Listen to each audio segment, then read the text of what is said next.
pemirsa, terima kasih Anda masih bersama kami. Perbincangan kita semakin seru ya, Fe ya. Harusnya weekend ini kita ada di Bali ya. Lebih enaknya kita tahu. Dan kalau ada pemirsa juga yang mungkin ingin berbagi pengalaman selama berlibur di Bali, atau ada yang mungkin ingin menyampaikan saran, masukan, Bali harus seperti apa. Bali gitu, yang mungkin terlihatnya indah tapi ternyata ada hal-hal yang tidak menyenangkan juga, atau hal yang perlu ditingkatkan. Mungkin bisa berpartisipasi bersama kami, bisa interaktif, menelpon ke nomor telepon yang sudah tertera di layar Anda.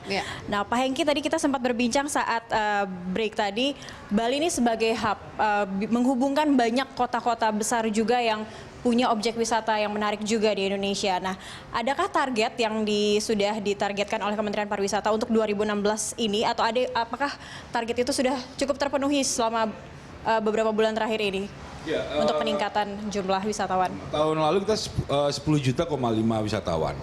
Tahun ini kemungkinan besar 12 juta yang kita akan targetkan, bukan kemungkinan, dan kita akan kejar 12 juta. Dan Bali sebagai hub sebenarnya sudah dapat menjadi pembagi wisatawan ke kota-kota lainnya di Indonesia. Contohnya Bali Bandung, Bali Jogja, Bali Semarang, Bali Lombok, Bali Makassar dan Manado, sehingga sampai Bali Papua pun ada sebenarnya. Sehingga kerjasama antar daerah-daerah yang diterbangin dari Bali dan keluarnya mestinya sudah ada dijual pula paket-paket bersama yang untuk antara Bali dengan Papua contohnya, atau Bali dengan Makassar. Jadi hal-hal itu akan membuat mereka lebih bergerak selama di Indonesia. Dan itu pula paket-paket itu bisa jadi untuk paket yang namanya wisatawan wisatawan Nusantara, di mana kita dengan 250 juta pergerakan jangan hanya Bali. Jadi kalau boleh Bali pun menyebar kemana-mana nantinya. Itu sebenarnya target-target baru kita, sehingga distribusi penyebaran wisatawan mancanegara maupun dalam negerinya pun semakin tersebar nantinya ke depan. Apalagi tadi Timur Tengah juga sudah ada penerbangan langsung dari Dubai ke Bali. Berarti bisa saya simpulkan betapa Bali ini menjadi tonggak pariwisata kita, begitu Pak? Dan kita harapkan tidak hanya ini tonggaknya, ada 33 lagi akan menjadi tonggak-tonggak pariwisata untuk Indonesia. Baik, saya ke Mas Farhan. Mas Farhan, kalau pengalaman Anda ini, atau mungkin sepengamatan Anda selama berlibur ke Bali begitu bersama teman-teman, sebenarnya kalau tinggal di Bali itu, stay di Bali untuk wisatawan mancanegara itu mereka biasanya paling lama berapa lama sih menghabiskan waktu di Bali itu? Rata-rata 5 hari sampai 1 bulan. 5 hari sampai 1 bulan. Itu 1 bulan mereka full berlibur atau spending mereka time? Cari kebanyakan gitu ya? Iya, biasanya mereka kalau untuk wisatawan yang long term itu mereka akan menjelajahi seluruh Bali. Mereka biasanya akan menetap misalnya ambil di Kuta atau di Ubud. Setelah itu mereka setiap hari akan eksplorasi. Terutama sekarang yang banyak long stay itu di Ubud. Di Ubud. Iya. Apakah itu sifat sebagian besar wisatawan mancanegara, artinya mereka selalu stay di satu tempat kemudian mengeksplor tempat itu, ataukah ini kebetulan karena Bali ini dan memang banyak spot-spot yang perlu mereka eksplor lebih jauh?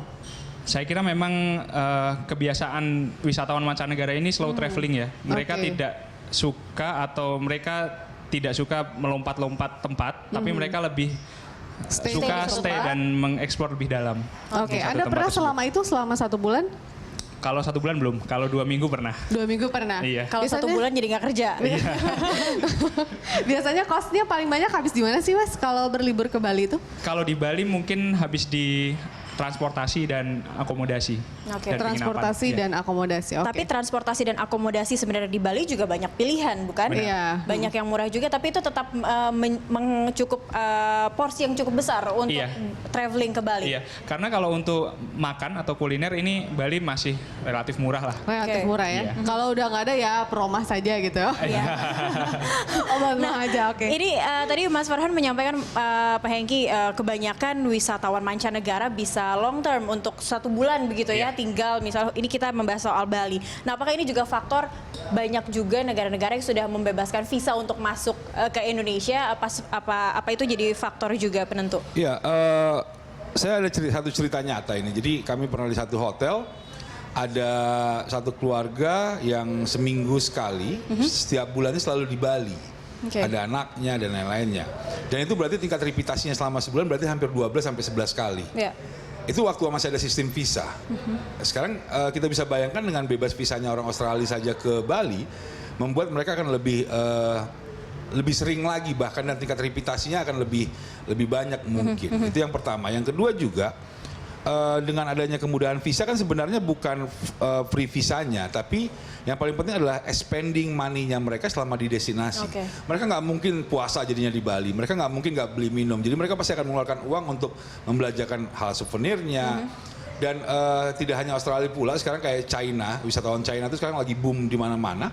Dengan target 1 juta wisatawan tahun ini saja, sebenarnya untuk dari China akan membuat Bali tetap terisi dengan sangat baik. Bulan lalu 11% angka peningkatannya untuk wisatawan mancanegara ke Bali. Okay. Dan kalau domestik jangan ditanya deh.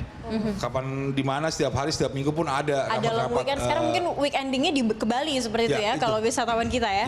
Kalau peningkatannya sendiri apakah memang ini konstan tiap tahun ataukah ini mungkin peningkatan yang tertinggi begitu 11% atau bagaimana sih Pak secara statistik? Secara statistik ini fenomena sebenarnya karena kalau dibilang bulan-bulan ini bukan bulan-bulan orang lagi berwisata sebenarnya karena ini dia di Eropa dan di mana ini lagi mulai musim sekolah karena bulan 1 mereka mulainya. Nah ini terjadi fenomena karena pekerja-pekerja udah mulai yang banyak libur sebenarnya setelah kemarin mereka bekerja penuh, mereka libur 2 bulan untuk menikmati travelingnya. Mungkin nanti di Juli saat libur musim panas akan ada lonjakan lagi untuk masuk ke Bali ya. Betul. Oke, mungkin kalau tadi kita sudah 3 segmen ini membicarakan Bali yang bagus-bagus. Nah, sebagai travel blogger, ada juga tidak sih mengkritisi Bali? Mungkin kalau pengalaman sampah, macet sekarang Bali di mana-mana macet. Lalu juga mungkin air bersih juga sekarang, dan Bali juga kadang suka biarpet juga loh listriknya. Ada yang perlu dikritisi, ada yang perlu diperbaiki mungkin dari pandangan travel bloggers Mas Farhan. Kalau saya lebih ke angkutan umum ya, transportasi umum, dan untuk mengurai kemacetan itu di Bali memang sudah harus dibuka hub-hub atau jalan-jalan baru karena sejauh ini yang sedikit menolong adalah jalan tol yang dari bandara sampai ke pusat kota. Tapi pembuatannya juga ada masalah. Iya, tapi yang untuk daerah lain memang Bali sudah mulai macet, bahkan di Ubud juga sudah mulai sangat padat sekarang. Jadi memang pemerintah dalam hal ini pemerintah daerah Bali memang harus mulai mendorong untuk membuat jalur-jalur baru. Atau pakai alternatif perubahan pola transportasinya.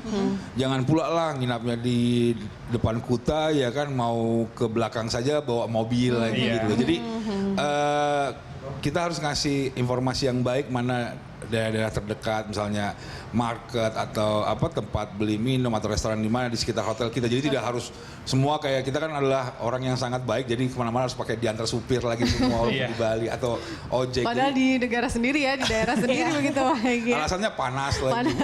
Jangan ke Bali kalau mau kemana matahari. Di rumah aja gitu ya. Baik Pak Hengki, tapi kalau melihat isu-isu, kita tidak bisa terlepas dari isu-isu teror yang memang juga ini cukup menghantui masyarakat, dan kita tahu Bali punya kenangan atau memori yang cukup buruk mengenai hal tersebut. Itu tanggap bencana seperti itu, apakah di Bali juga sudah cukup aware mengenai hal tersebut atau bagaimana Pak Hengki melihatnya? Pengalaman sudah membuktikan dan kita juga nggak bicara muluk-muluk. Banyak negara belajar dengan Bali untuk handle-nya dan lain-lain semua. Dan kalau boleh jujur, kepolisian kita di Bali pun dan masyarakatnya, pecalang-pecalangnya itu sangat mampu bekerja sama untuk mendetek sejak awal apakah bom atau teroris yang ada itu sebenarnya sudah bisa mereka lacak dari awalnya. Sehingga semoga yang berapa tahun yang lalu cukup ujian terakhir saja untuk Bali dan untuk Indonesia sebetulnya. Oke, baik. Masih membahas tentang kebudayaan di Bali sendiri ini Mas Farhan. Kita tahu bahwa Bali itu selain kemudian sangat kental dengan keindah dalamnya, budayanya, kemudian juga sisi religinya yang masih sangat kental begitu. Tapi dengan masuknya banyak wisatawan asing, apakah ini juga menjadi satu ancaman untuk Bali? Artinya bahwa masuknya wisatawan asing dengan kebiasaan mereka yang ini bisa juga memapar budaya atau culture di Bali yang sangat kental itu sendiri. Anda melihatnya bagaimana dengan itu? Justru Bali sudah memiliki benteng budaya yang sangat bagus karena mereka sudah lama menjadi tempat wisata, dan kita bisa melihat bahwasanya kehidupan dan culture dan religi di Bali tidak terpengaruh. Artinya kehidupan dan gaya kehidupan bebas dari wisatawan asing mancanegara di tidak berpengaruh sana seperti apa? Iya. Tidak mengganggu kah? Tidak seperti ini misalnya. Kemarin pada saat Nyepi kan orang-orang tidak protes atau tidak banyak yang bergejolak dengan nyepi. Mereka justru menghormati dan uniknya adalah banyak teman-teman saya yang mencoba merasakan bagaimana sih nyepi di Bali itu. Dengan sepinya, dengan mereka stay di hotel seperti apa. Jadi kultur dan juga kentalnya religi di Bali justru itu malah jadi objek wisata tersendiri bagi para wisatawan ya, daya tarik khususnya mancanegara. Baik. Baik, kita masih akan melanjutkan perbincangan di segmen terakhir masih tentang Bali. Pemirsa tetaplah bersama kami di Line Talk.